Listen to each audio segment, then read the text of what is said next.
Welcome to Echoes of the Past, where we journey through time to uncover the stories and secrets that have shaped our world. Welcome back, everyone, to Echoes of the Past. I'm Farron Blake, and today we have a fascinating episode lined up for you as we delve into the rich and intricate history of the Arabs. Sitting across from me is our distinguished guest, Hale Gray. Welcome, Hale. Thank you, Farron. It's wonderful to be here. I'm really excited to explore the tapestry of Arab history with you today. The Arab world.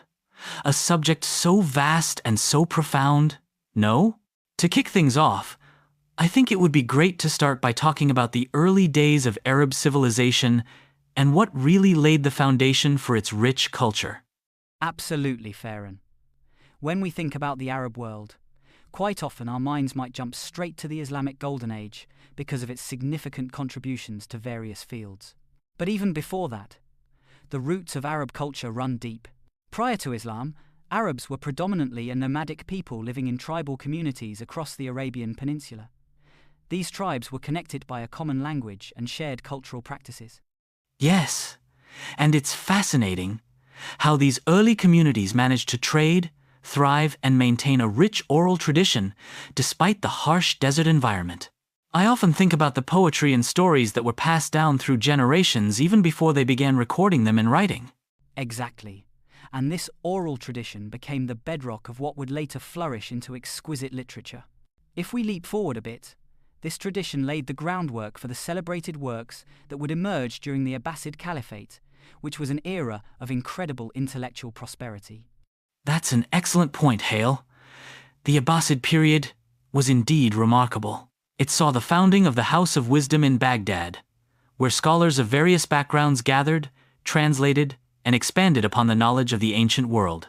It was a true melting pot of ideas, wasn't it? It really was, Farron. That era was pivotal because it was not just about preserving knowledge, it was about integrating and enhancing it. For example, we have figures like Al-Khwarizmi, whose work in mathematics laid the foundations for algebra. His book, Al-Kitab al-Muqtasar fi Hisab al-Jabr wal-Muqabala, introduced methods that are still fundamental in mathematics today. And what strikes me is how those contributions weren't merely academic, but had practical applications. Arab scholars innovated in areas like astronomy and medicine, which had a tangible impact on people's lives. Precisely, Farron. The scholar Al-Razi, also known as Razis in the West, authored the Kitab al-Hawi, an immense medical encyclopedia that was used throughout Europe for centuries.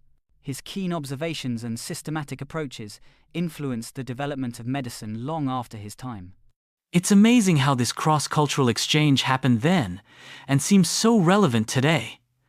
But let's talk about another fascinating aspect of the Arab world: its literature, particularly poetry. It offers such insight into the values and emotions of the time.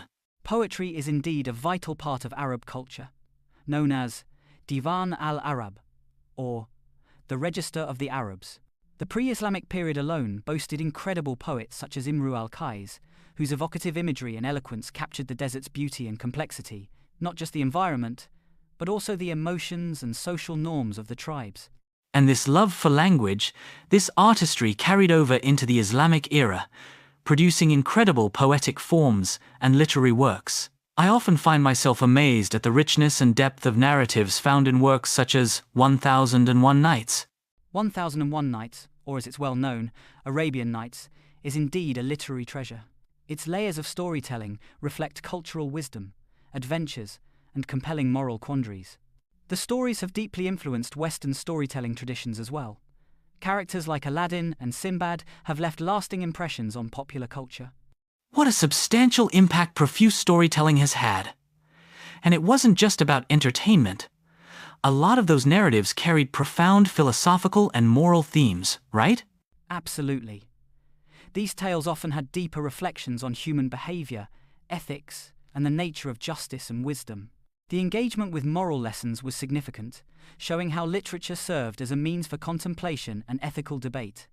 That kind of perspective aligns so well with what we previously discussed in our last episode about the Roman Empire and its cultural footprint. Historical narratives aren't just about events. They're an exploration of human nature. Exactly, Farron. History unravels common threads across different cultures, whether it's the Romans or the Arabs.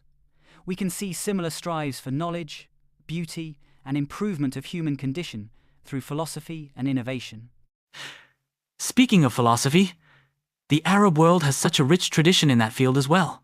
Philosophers like Al-Farabi and Ibn Sina, or Avicenna, significantly impacted not just the Islamic world but also medieval Europe.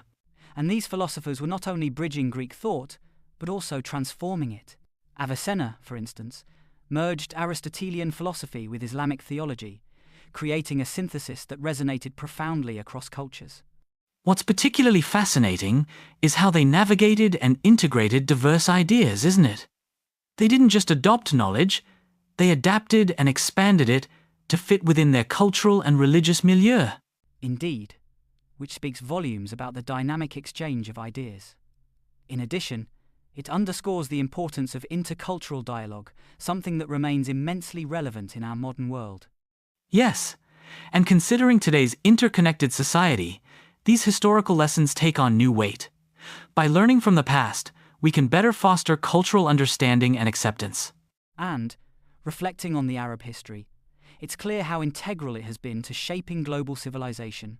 It's a reminder of the power of cultures coming together, combining efforts and insights to progress human knowledge and empathy.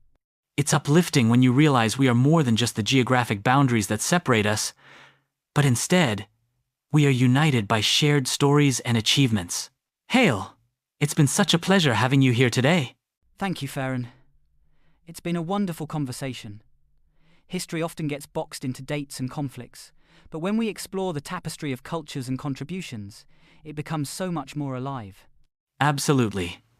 And to our listeners, thank you for joining us on this intellectual journey. We hope today's discussion has inspired you to dive deeper into the historical narratives that shape our world.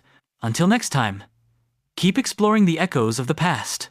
Thanks for tuning into Echoes of the Past. If you enjoyed our journey through history, please like, share, and subscribe to uncover more stories with us every week.